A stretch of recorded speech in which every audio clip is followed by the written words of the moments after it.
Imagina Venecia.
Bienvenidos a la Explora la Historia Oculta.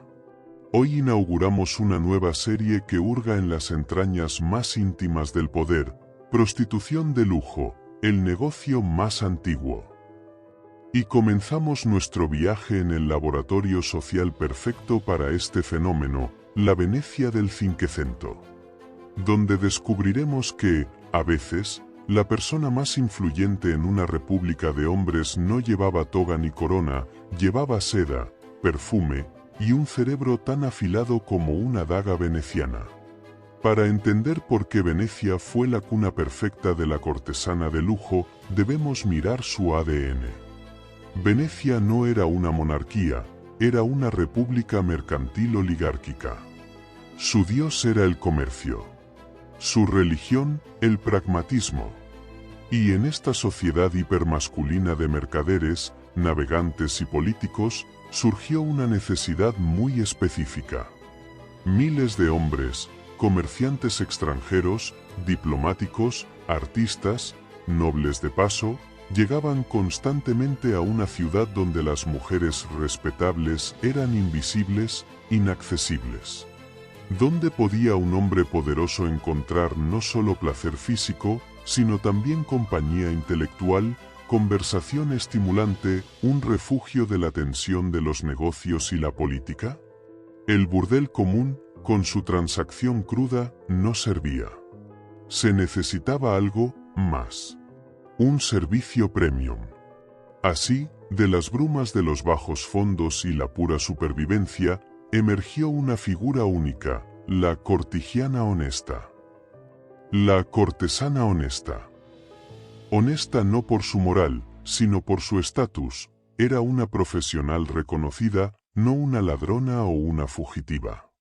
Y su honestidad residía en la transparencia de su oficio. Ella no vendía ilusiones de amor eterno, vendía una experiencia completa, un paquete de lujo que incluía intelecto, arte, glamour y sexo. El manual de instrucciones para ser una cortesana de éxito no hablaba solo de técnicas amatorias. Hablaba de educación. Las aspirantes aprendían literatura y poesía, para recitar versos y componer sonetos a sus clientes.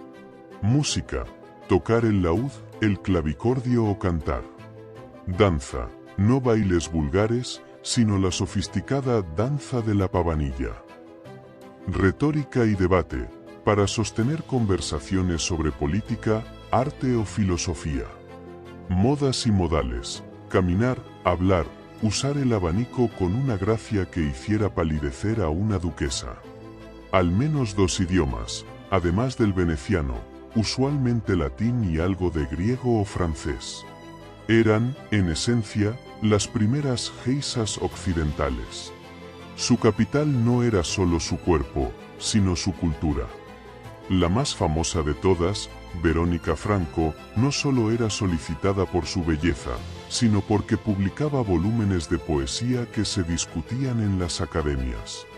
En sus Terce Rime, escribió líneas demoledoras: amo la libertad y por hallar la barra diagonal desprecio el oro, los tesoros y el mando. Imaginen la audacia, una mujer que vivía del favor de los hombres, proclamando su independencia en versos que todos leían. Su poder económico era obsceno y fascinante. Los precios se establecían en contratos privados, a veces notariados. Una noche con una cortesana de primera categoría podía costar 50 escudos de oro o más. Para ponerlo en perspectiva, un artesano especializado ganaba unos 30 escudos al año. Con ese dinero, las cortesanas invertían.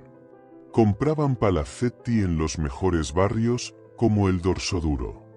Adquirían joyas, no solo por vanidad, sino como reserva de valor, su propio fondo de pensiones. Patrocinaban artistas. Se dice que Tiziano retrató a varias, a cambio de favores o dinero. Eran magnates inmobiliarias, mecenas y coleccionistas de arte en una época en que las mujeres ni siquiera podían administrar sus propias dotes sin un tutor masculino. Pero su verdadero poder, el que las hacía temibles, no estaba en sus cuentas bancarias. Estaba en sus oídos y en sus labios. En la Venecia renacentista, la información era la moneda más valiosa. Y la cortesana era el centro de una red de inteligencia informal incomparable. Su salón era un cruce de caminos donde confluían el poder económico, el político y el cultural. Imaginen la escena: un embajador de Francia, después de un día tenso de negociaciones en el Palacio Ducal, acude al casino de su cortesana favorita. Relajado por el vino, la música y la intimidad, podría soltar, casi sin querer, un detalle crucial sobre las intenciones de su rey o la debilidad de un aliado. Esa información, al día siguiente, podría ser transmitida, por un precio o un favor, a un comerciante veneciano o a un consejero del dogo. Eran espías accidentales, lobbistas de alcoba, agentes de influencia.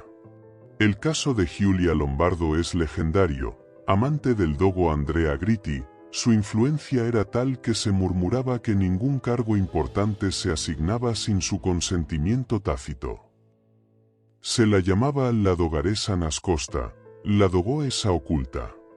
O la historia de la Imperia, en Roma, tan rica que prestó dinero al Papa. Estas mujeres no solo servían al poder, lo manipulaban desde los márgenes, desde los dormitorios, desde los espacios que los hombres poderosos consideraban su refugio privado, por tanto, su punto más vulnerable. ¿Y la Iglesia? ¿Qué decía la Santa Madre Iglesia ante este escándalo viviente? Pues predicaba, por supuesto. Fustigaba desde el púlpito la lujuria y la vanidad. Pero aquí viene otro giro fascinante del pragmatismo veneciano: el Estado regulaba a las cortesanas. Las convertía en un servicio público controlado. Existía un registro oficial, el Catalogo di tutte le principali et più onorate cortigiane di Venezia, un verdadero ranking del siglo XVI. Debían registrarse y pagar impuestos especiales. Para ser identificadas en público y no ser confundidas con mujeres honestas, debían llevar ciertos distintivos. Primero un manto amarillo, color asociado con la traición y la herejía. Luego, Cuando esto se consideró demasiado humillante para tan lucrativa industria, simplemente se les exigía cubrirse el pecho en público, mientras las mujeres casadas podían enseñarlo. Era una marca, un estigma, pero también una licencia oficial. El razonamiento del Estado era cínico y brillante: mejor tener este comercio a la vista, controlado y generando impuestos, que escondido y descontrolado. Las cortesanas, al distraer a los hombres, también protegían la virtud de las mujeres casadas. Eran un dique de contención contra el adulterio que pudiera romper alianzas familiares cruciales. Eran, en la fría lógica veneciana, un mal necesario, pero un mal perfectamente administrado y extraordinariamente rentable. Sin embargo, este poder, esta libertad reluciente, se sostenía sobre un abismo. La vida de una cortesana era una cuerda floja sobre el vacío. La competencia era despiadada. Manuales de la época, como el de Pietro Aretino o el anónimo Il Marescalco, ofrecen consejos terriblemente pragmáticos y a veces crueles, como fingir un orgasmo con convicción, como simular lágrimas de pasión, como alisar las arrugas con clara de huevo, como envenenar sutilmente a una rival usando maquillaje contaminado. La belleza era su capital, y era un capital depreciable. Cuando los años empezaban a hacer mella, solo les quedaban dos caminos si no habían ahorrado lo suficiente: el descenso escalonado por la jerarquía de la prostitución, hacia clientes cada vez más pobres y brutales, o el convento, donde a veces terminaban como hermanas de dudosa vocación. La sífilis, la enfermedad francesa, era una amenaza constante y terrible.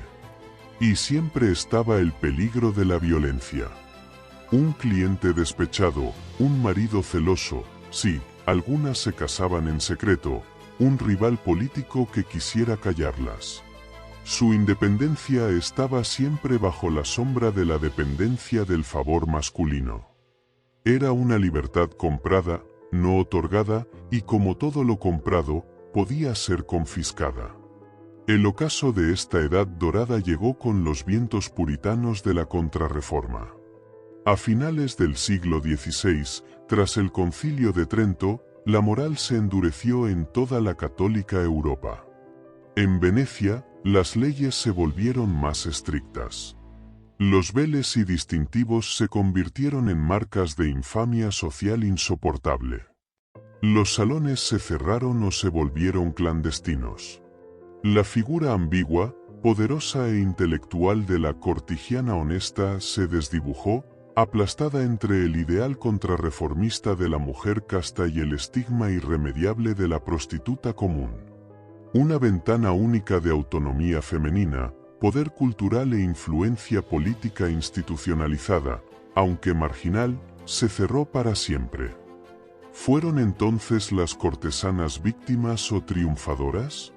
La respuesta, como todo en Venecia, no es blanca ni negra, sino un matiz de aguas verdes y dorados decadentes.